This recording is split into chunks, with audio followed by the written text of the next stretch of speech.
Biscuit তৈরি করা একদমই ডাল ভাতের মতো সহজ। বেকারির এই বিস্কিটগুলো আমরা খুব চড়া দামে কিনে খাই, আর এগুলো বাসায় তৈরি করতে খুব একটা সময় লাগে না, আর অনেক বেশি উপকরণের প্রয়োজন হয় না।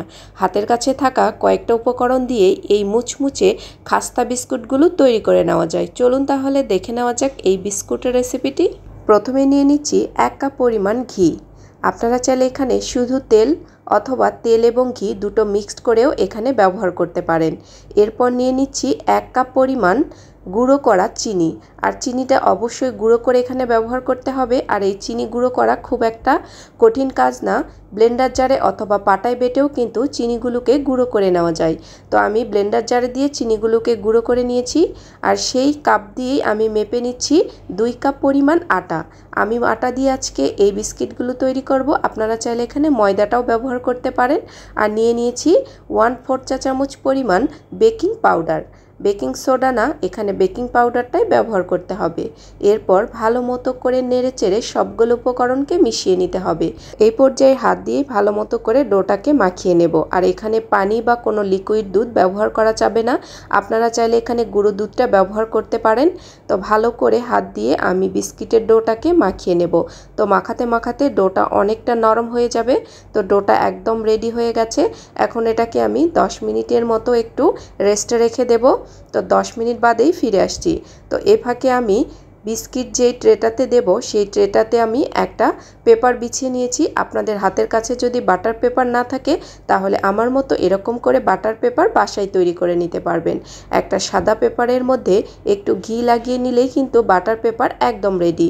এখন আমি এর মধ্যে বিস্কিটগুলোকে শেপ দিয়ে বানিয়ে নেব। একটু প্রেস করে করে গোল শেপের করে এই বিস্কিটগুলোকে আমি বানিয়ে নিচ্ছি। আপনারা চাইলে এখানে লম্বাটে শেপ করেও কিন্তু এই খাস্তা বিস্কিটগুলোকে তৈরি করে নিতে পারেন। তো সবগুলো বিস্কিটকে একই রকমভাবেই তৈরি করে নেব। আর এই বিস্কিটগুলো খেতে বেশ মজাদার হয়। একবার হলেও বাসায় ট্রাই করে দেখবেন। সবগুলো বিস্কিটকে একই রকমভাবে তৈরি করে নিয়েছি। এখন এই বিস্কিটগুলোকে বেক করে নেব। আজকে আমি এই বিস্কিটগুলোকে চুলায় বেক করে নেব। একদম পারফেক্টভাবে তৈরি হয়ে যাবে বেকারি স্টাইলের এই বিস্কিটগুলো। তো আমি একটা প্যানের নিচে একটা পাতলা কাগজ বিছিয়ে নিয়েছি। এর উপর একটা স্ট্যান্ড দিয়েছি। এখন আমি এই প্লেটটাকে বসিয়ে নিচ্ছি একদম ঘড়ি ধরে 12 মিনিট। 12 মিনিটের বেশি এই বিস্কিটগুলোকে বেক করা যাবে না, তাহলে বিস্কিটগুলো ওভারকুক হয়ে অনেক বেশি শক্ত হয়ে যাবে। তো 12 মিনিট আমি এরকমভাবেই একদম লো আঁচে বিস্কিটগুলোকে বানিয়ে নেব। তো বিস্কিটগুলো একদম রেডি হয়ে গেছে, আর গরম অবস্থাতে এগুলো অনেক বেশি সফট থাকে। তো ঠান্ডা হওয়ার পরে এই বিস্কিটগুলো ট্রে থেকে উঠিয়ে নিতে হবে। তো ঠান্ডা হওয়ার পরে আমি বিস্কিটগুলোকে আপনাদেরকে দেখিয়ে দিচ্ছি। দেখুন বিস্কিটগুলো একদম ঠান্ডা হয়ে গেছে আর একদমই শক্ত হয়ে গেছে। আর এই বিস্কিটগুলো খেতে বেকারির বিস্কিটের থেকে এর টেস্ট কোনো অংশেই কম না।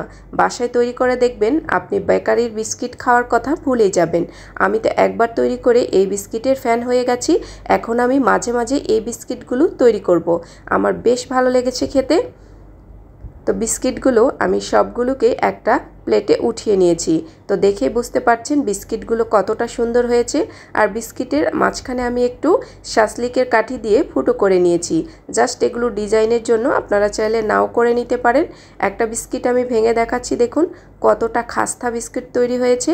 এরকম করে বাসায় একবার হলেও ট্রাই করে দেখবেন। আর এই বিস্কিটগুলো খেতে বেশ মজাদার ছিল। আজকের মতো এই পর্যন্তই। আবার আপনাদের সাথে দেখা হবে নতুন কোনো সহজ রেসিপিতে। আল্লাহ হাফিজ। আসসালামু আলাইকুম।